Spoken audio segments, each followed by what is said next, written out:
very much for your invitation. So my name is Pierre Mace. I'm in charge of two services.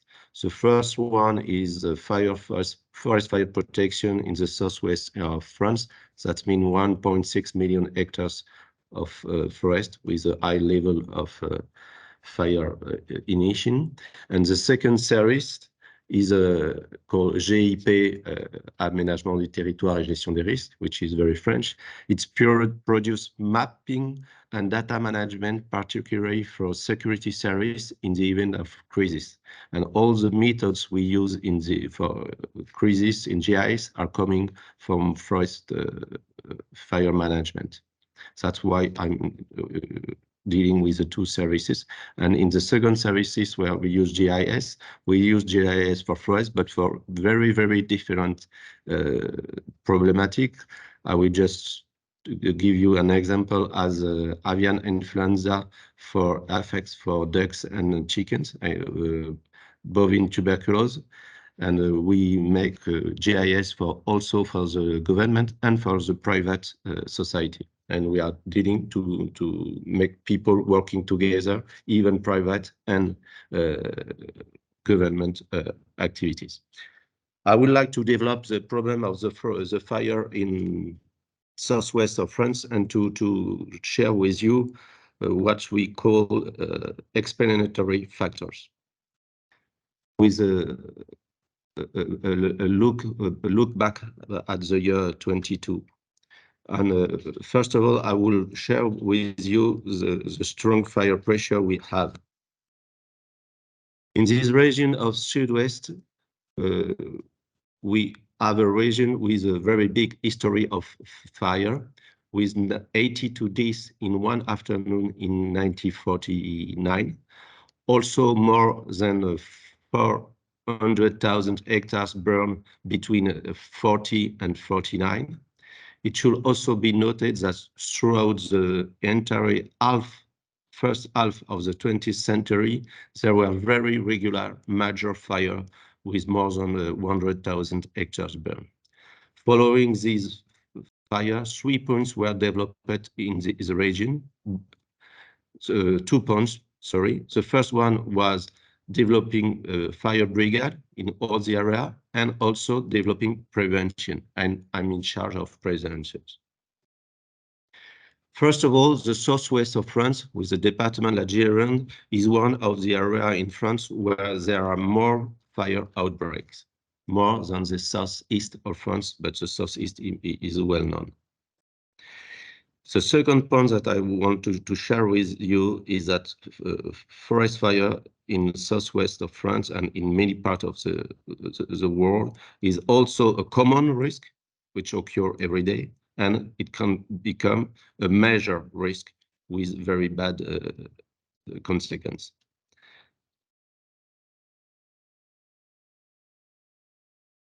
And if we are looking at France, we have the half part of the south, which with a very high pressure of forest fire. The round are the pressure, and the color is the surface burnt. First of all, in the year 22, all France burned. Southeast, southwest, and west, and also part of France where we didn't have any fire before. The second point is in 22, we have 70,000 hectares burned. That this surface is not the first time that we have such a surface in France. It was the same thing in 2003 and also in 1990. Okay, but the particular thing in 22 was that the southwest was the region where we had the biggest fire.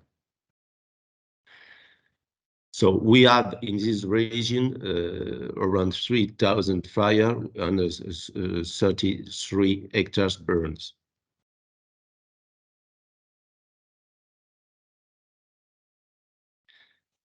So first of all, the climatic condition is a factory of explanation. First of all, the climatic condition. If here we have the temperature, and here we have the throw, la sécheresse en anglais c'est throw, ça. The dryness. Or, the dryness. Yeah, dryness. Yeah. Thank you. First of all, we see that the year 22 is higher compared to the normal, also in the same time on the dryness and temperature. But which is more preoccupied is that between year 2000, we have 9 years over the normal in the same times on dryness and temperature. Okay, that's very preoccupied for us. The second point,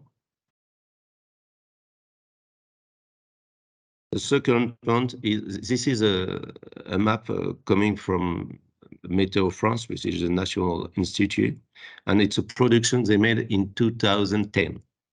And it's a forecast of the weather and the condition climatic, the sensibility of fire for France, according to the year 31 and 50. The problem is that in the year 22, we already have the condition of the year 40. Does it mean that the 10-year forecasts are already blown? It's really a problem for us. In 22, we have already the summer of 40.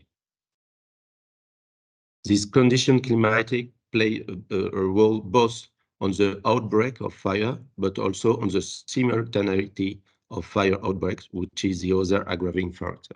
For example, here you have the picture from the starting fire on the 12th July. This is the first vehicle of firefighters who arrive on the situation, and you see the fire is on the both side of the road, and this is the picture after.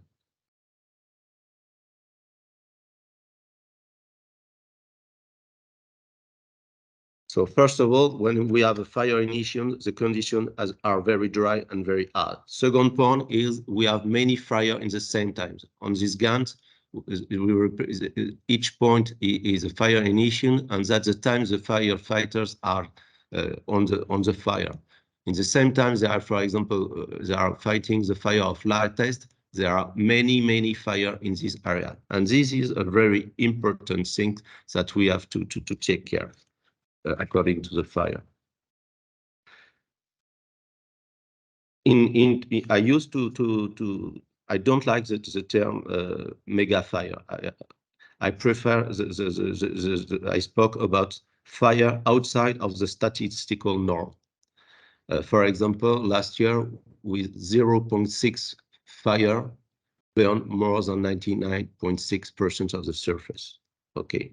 And I don't know if it's a mega fire when we burn 32,000 hectares, but it's over the fire we are used to fight and to manage. The second point, these two fires are simultaneity. Fire is a moving problem, and it's not very easy to explain that to other people sometimes. And in this picture, you can see the last summer and all the fire ignition we have per day.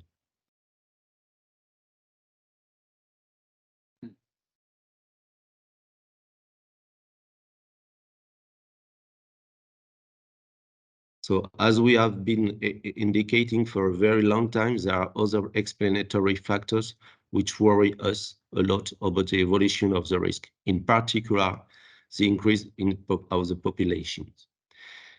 You know, there are more than 90% of the fire ignition are linked to the human behavior. We have just 6% according to the lightning. On other hand, the more population increase, the more people and houses there are to defend it, which directly affect the organization of the fight.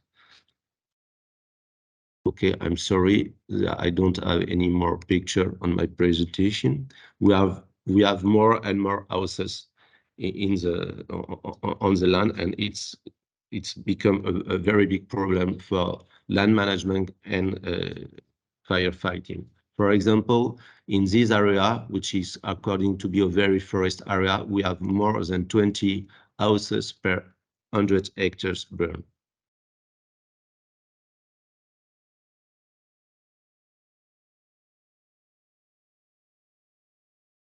That's an example of houses and industry in a fireland. And another point that I want to share with you, when you have a fire in normal condition, I don't speak from last year, in normal condition, the fire is twice higher than the trees, okay, in normal condition. Last year we have more. And for example, in Portugal or in place where there is a lot of fuel, and in a very dry condition, you can have more than twice the higher of the trees. Another factor explaining the increase of the risk concerns the structure of the forest. I'm sure you know that in southwestern France, we have two big storms in 1990 and 2009. There are therefore more than 350 hectares who are less than 30 years, which are structurally particularly sensitive to fire. Never in the history of the forest in Southwest, we have more than 300,000 hectares such young.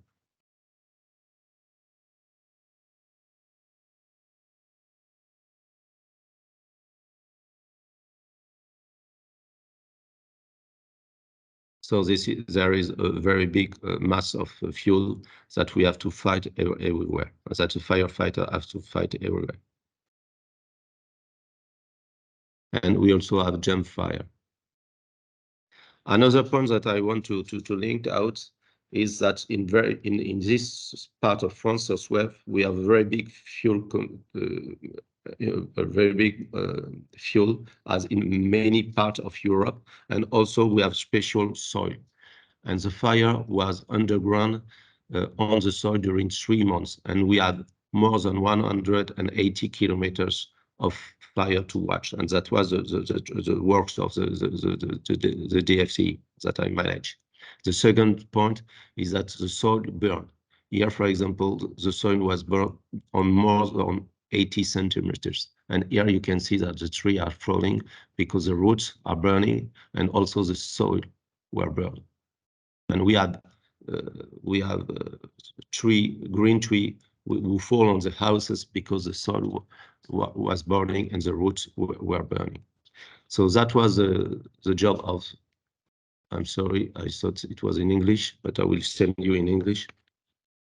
So the job we have to do in DFCI, in my service, was watering by civil means, public works, to make the difference, to separate the burned soil from the unburned soil, coordinated water delivery with large transporters as agriculture, manage voluntaries, and a special actions we officially start in 22 was to make clear cut in front of the fire to protect industry and to protect houses. Here you can you see the map where we made the clear cut, and that's the photography of this area. And we work more on more than 200 kilometers to protect town, to protect industry and houses. We work more than 1,000 hectares, and we make clear cut on 2,030 kilometers. That's an example of clear cut close to a rail station. And we did that in very high condition, more than 42%, more than 42 degrees, and less than 8% of hygrometry. And we have to manage that for the authority, national authority, and also the national one. You can see is the President Macron. So I think this was a very big mobilization of all the forestry industry on the land, and we have to manage it for the authority. One point that I want to share with you is that this condition we find in southwestern France last year, we can have the same in a very big part of France, where we have coniferous, and we have a very important part of fuel. So the point we are working now to is first of all to manage land.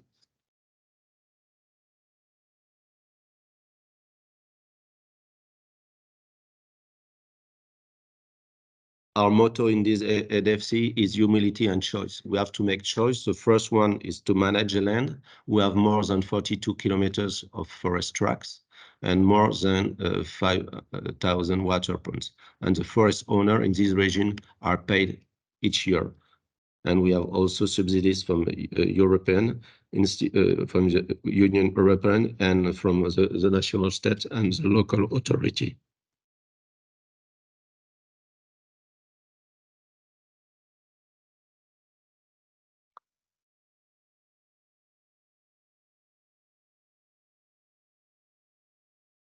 We consider that value territory is a protect territory. It is very important.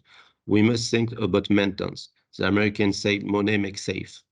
We must therefore ensure that we put in place pieces that will be adapted to the climate and soil. Overall, we must guide the way in which these pieces are put in place. For example, we say no trees, no vegetation close to the road with 4 meters or 6. I don't know what is the right one, but the thing is to the forest owner and the industry, don't put any trees close to the road. We say that since 20 years.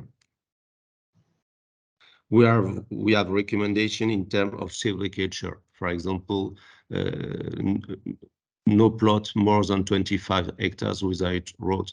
You have to manage the fuel vegetation. You make a water pond every 500 hectares.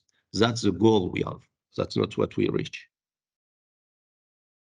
And also another thing that we developed since 22 is to watch in fire in forest, because the main part of the fire we have are linked to arsons, and we want to increase the vigilance in forest. So that's all for my presentation. I hope you understand some things. Thank you, Pierre, for your presentation. Yeah, it was really clear and really sometimes shocking with the videos and images you showed. Before we start with the question, again, I remind you, you can type your question directly in the chat box, or you can ask your question live by raising your hand. And before giving you the word, I want to mention, like this morning, I got a news notification like that will confirm that the season of the fire risk is increasing. Like in France, September was the warmest month, yes, since the French records. And I remember that July was also the warmest month on the global scale. So definitely, it's not because it's not summer anymore that we're out of the risk of forest fire. This risk is still there.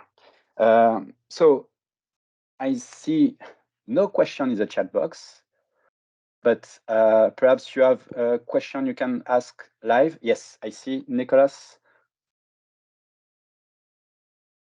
So thanks very much for a very nice overview, Pierre, of the forest fires and what happened.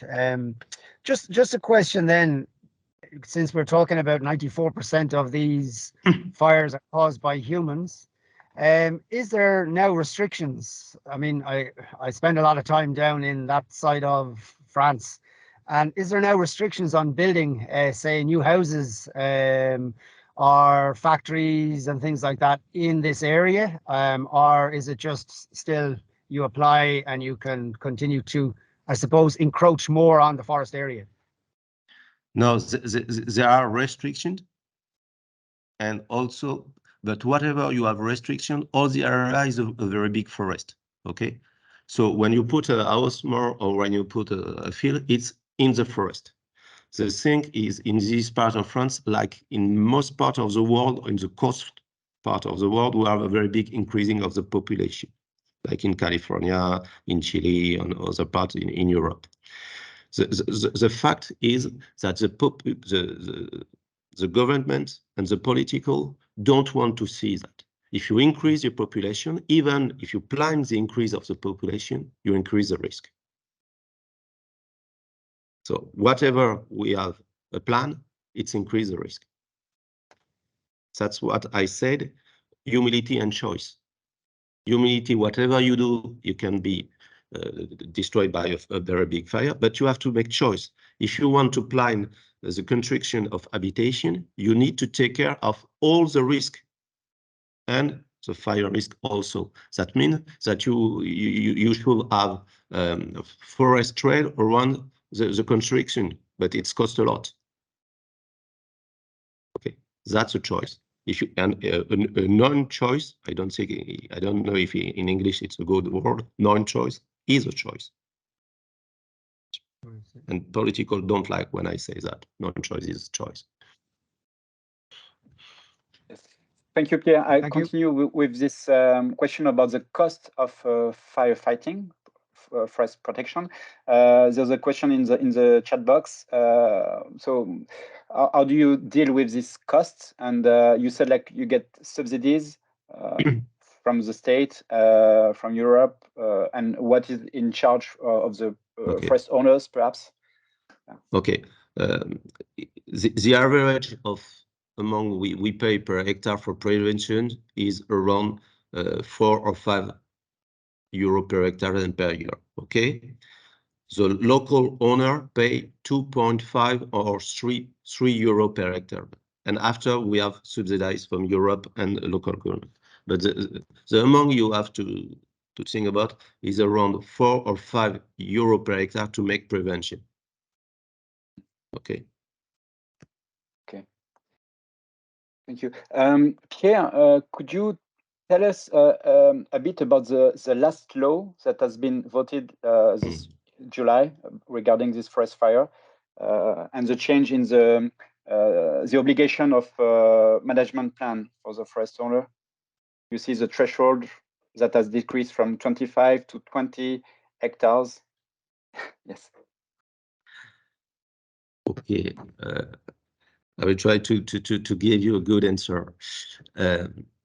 First of all, we have a new law in France linked to the fire, which is produced in July.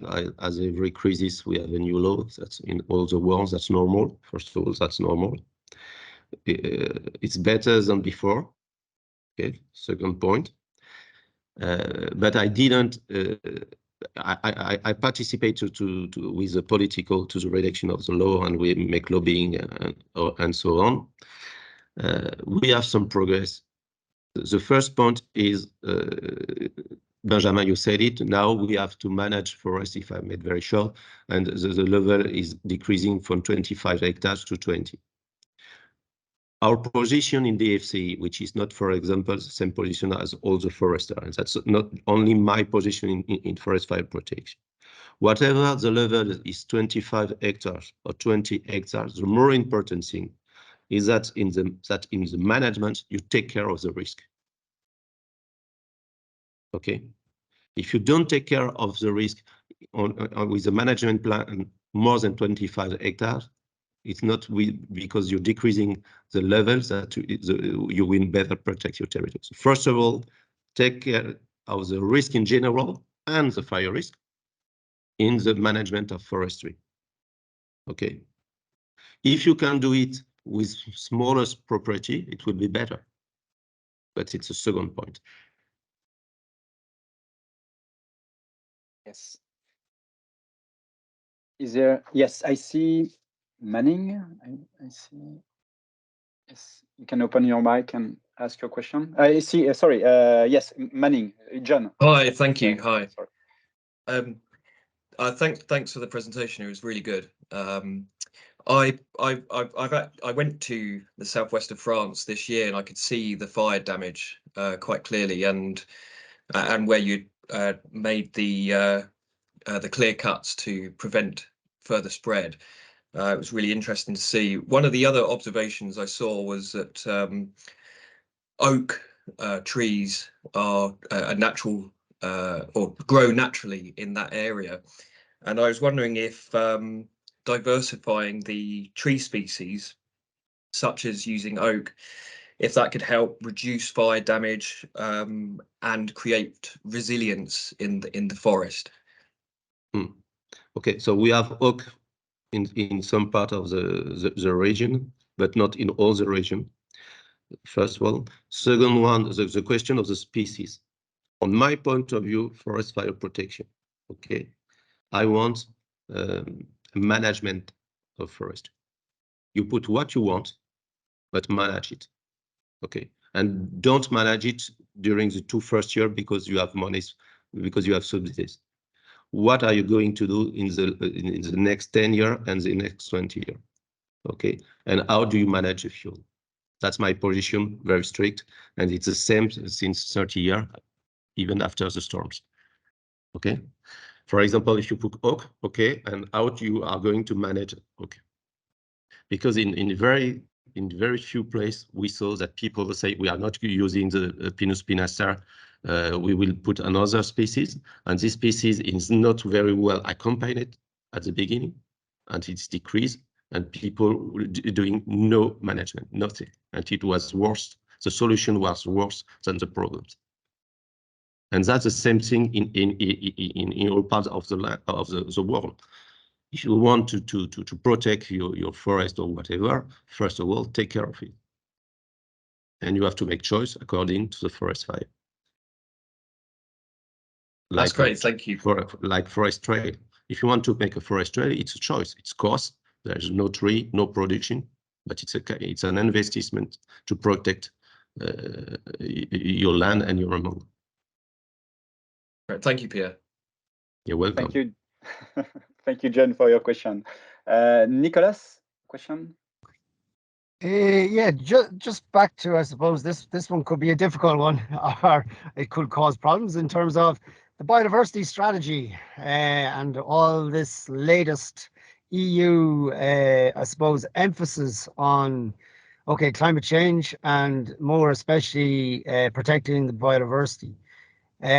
So forest managers are being forced in a way to leave more scrub, which in your case, or the way you would look on it and the way us as forest managers might look on it, is more fuel for fire on the ground to enhance and protect biodiversity. Do you think that's going to have a problem going forward, Pierre, for forest managers in terms of having to leave more diverse species, scrub species, which is fuel for biodiversity or to enhance biodiversity? So your question is the opposition between leaving more place for biodiversity and fuel management? That's the question? Yeah. Exactly. Make your choice. Okay. That's exactly. We have also a problem in all the places of the world. And for example, California is a very good example of how do we manage the fuel and how we protect the biodiversity. But when you have a fire like we have, there is no more biodiversity. Okay. And it's also a question of scale and a question of time.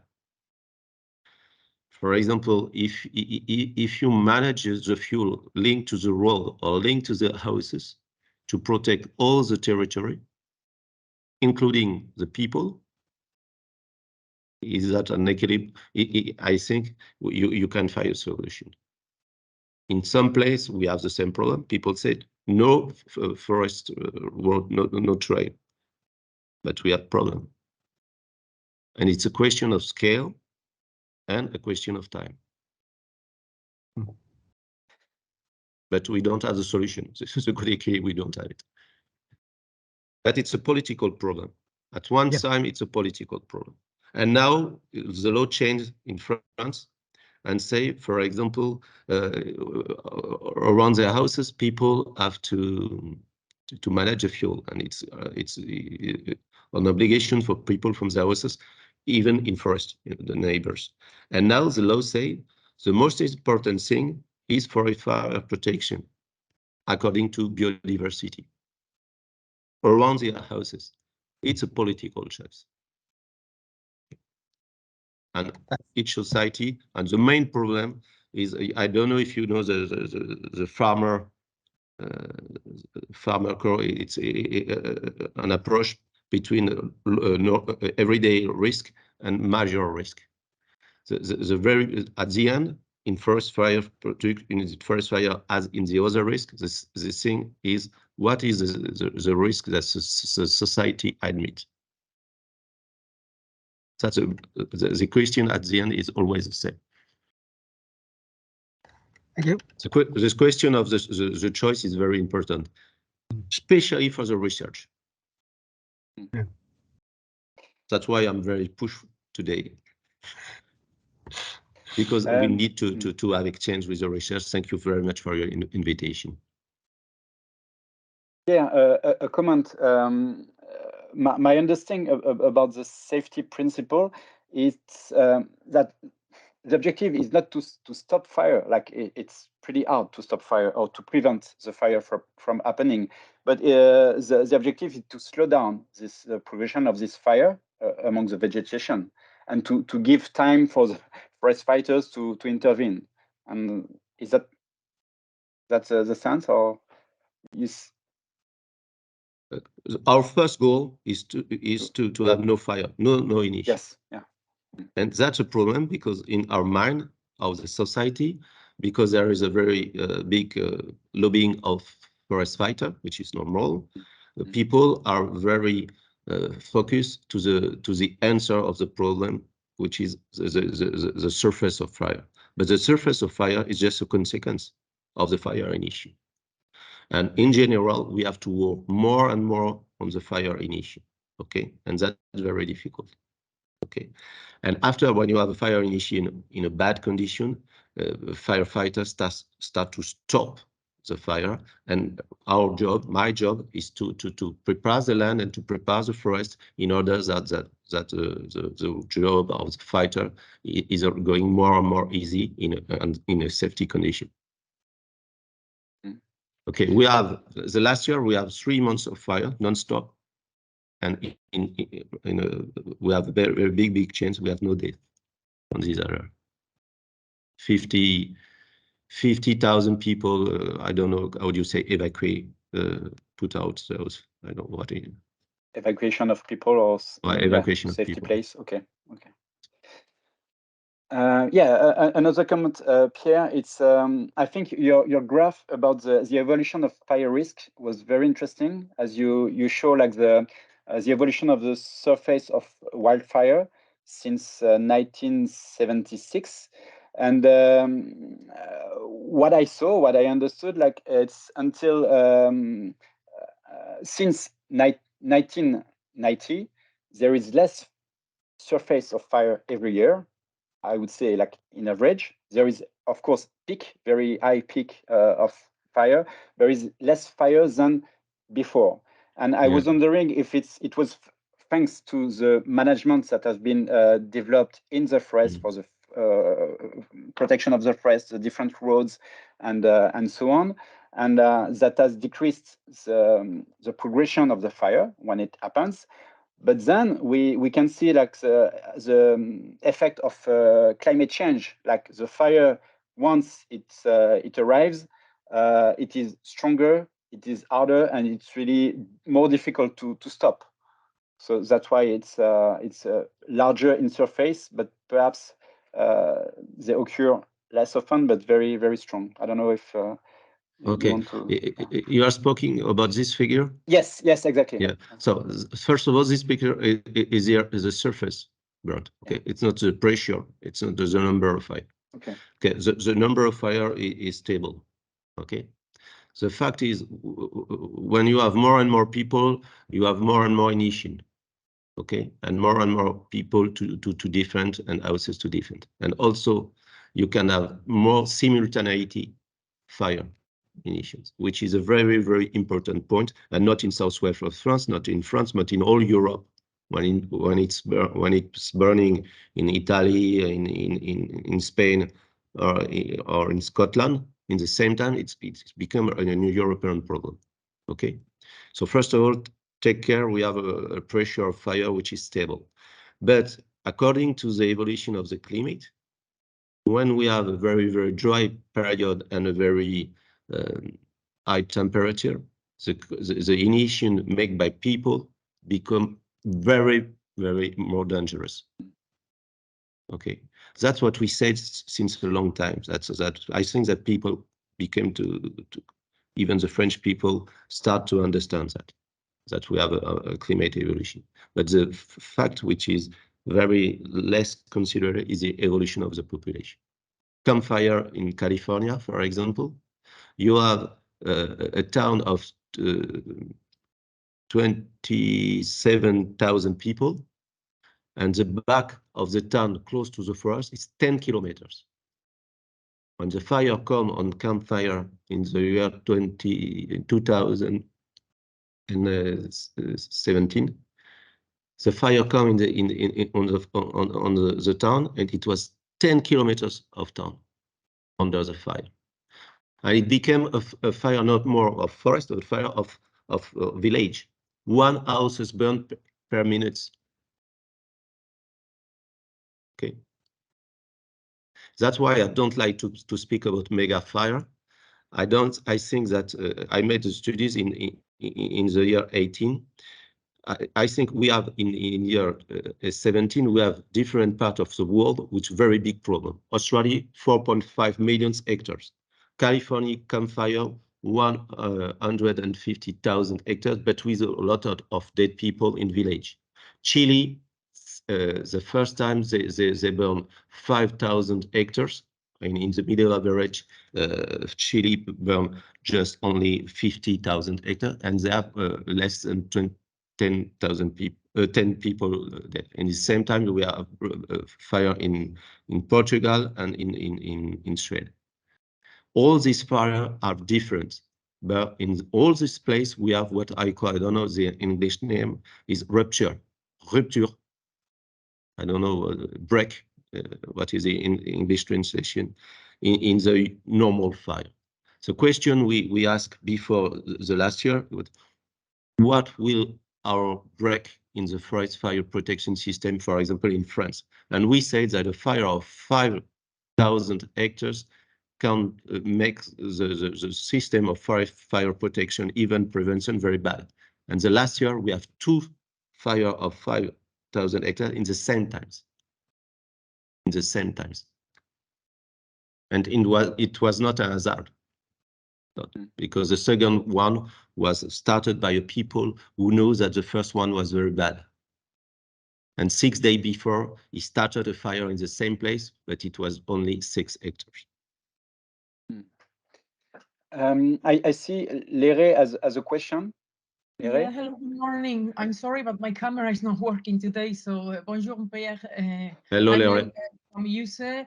I just wanted to ask, as you know, lately, at the European level and well, in every level, I'd say local level and regional level, in administrations, everything, we are all the time talking about management, and in the opposite side, we have the conservation. I mean, we know that we have new proposals on the table in Europe with the new nature restoration law. We have some guidelines already published, like closer to nature guidelines, etc., etc. Well, a lot of directives and regulations that tend to tell us that maybe not touching and not managing forests would be good for someone. From the point of view, only from the point of view of forest fires, because after management is another thing and all, but for you, just to prevent, from the point of view of the prevention, how do you see, where can we find that balance between managing? Because for us, for forest owners, I think the non-management is not an option. Like, we need to manage the forests. But if a lot of people are telling us, no, we need to conserve, even the European Commission is saying, no, you have to leave dead wood in your forest, X for the biodiversity, then if you can, please plant diversified species, not only one, etc., etc. We are getting all these messages. How do you see where we can find the balance towards the forest fires, because what we can see is that if we leave dead wood, at least in the southern Europe where we are, but if we leave dead wood and spaces not managed for having more biodiversity and all this, we see a really high risk for fires, and that they are going to increase in frequency, in virulency, in everything. So I don't know if you can give us some clues or some keys to where we can find the balance, if we can, because that's another question. Thank you. I think it's the same question as Nicolas at the beginning. I don't, if I well understood, I don't have the key to find the balance. But what is very important, and that's part of my job, is to say that people have to make choice. Okay, and it's a responsibility. It's a political responsibility. If you say that we don't have to manage forests, and I would say especially on a special point around the houses and so on, okay, you make the choice that you can have a big fire with people dead. Okay, make your choice. But I tell you now, I have part of France where we make an advice to local authority and say, take care, you have a very small forest, but you can have a problem here. This is the plan, this is the money, what you want to do. And they say, we want to do nothing because of biodiversity.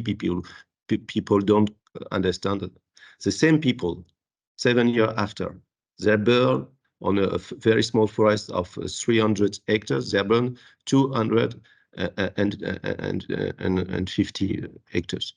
Okay, the same local authority. They say us in the all the media and also on the government. Why you didn't prescribe us to make something? Okay, the same one. Yeah. Well, I agree with you that it's a political decision, but at the end, for example, we have regions where we have 80% of the forests are in private hands.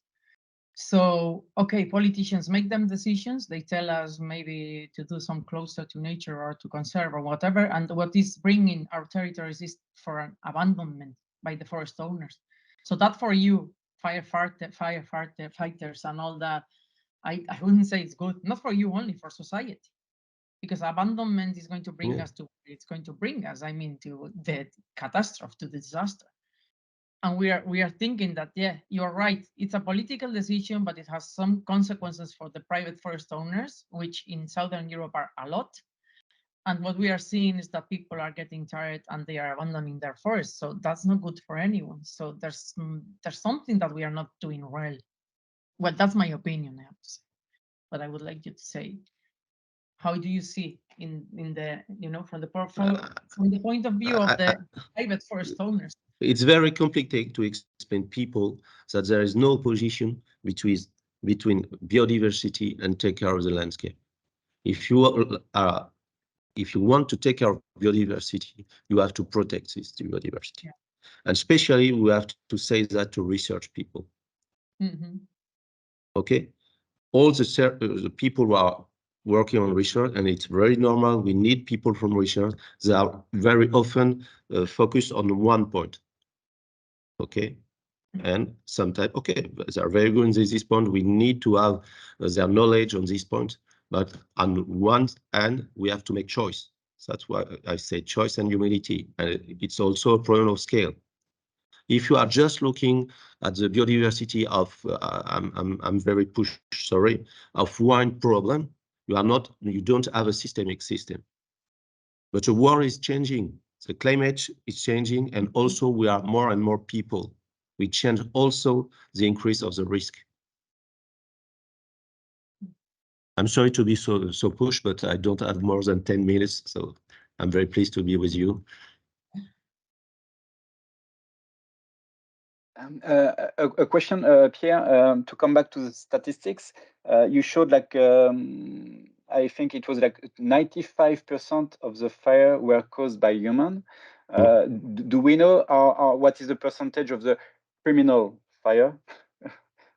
No, we don't have the official value, but on this point we have 60% which are unknown.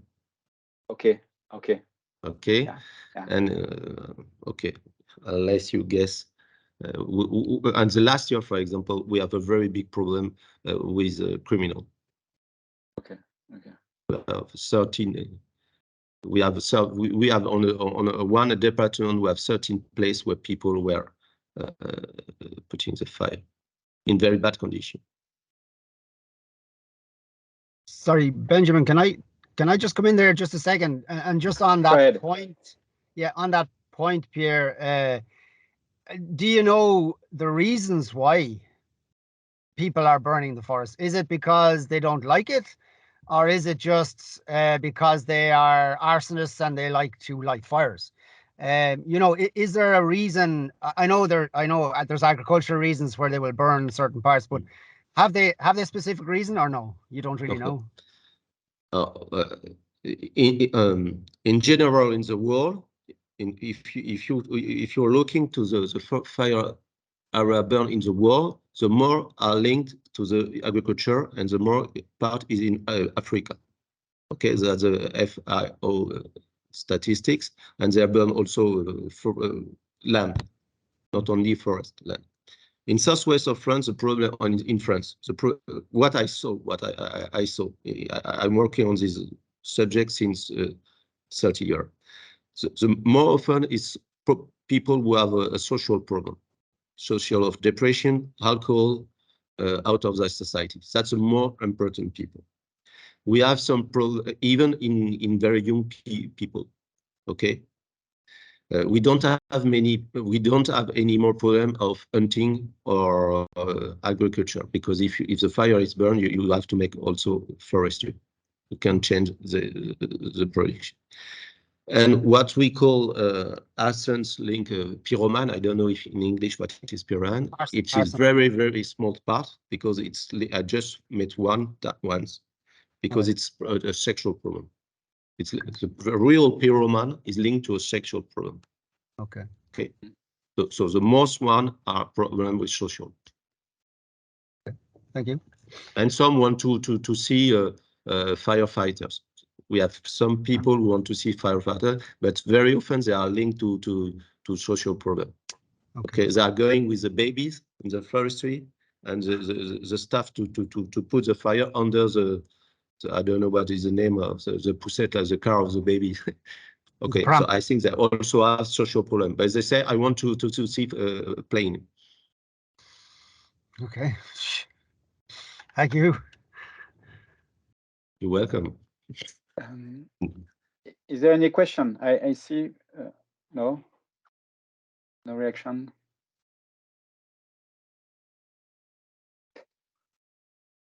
So I guess because we can close this this webinar if there is any more reaction. So again, thank you, Pierre Mace, for your intervention and for having taken this time for us. I know you had a very busy week. As you. Thank you, and thanks for the participants also for their attention and their interest in this subject. I hope it was interesting and useful for you. So I invite you to check the YouTube channel of EFI for the recorded video webinars. We will share the link for those who cannot attend. And thank you to all of you. Again, the next webinar, since we organize this webinar every 2 months, the next one is on in November on the 24th. And you will get an email about the subject later. Thank you again, and have a good day. Thank you. Thank you very much for your attention.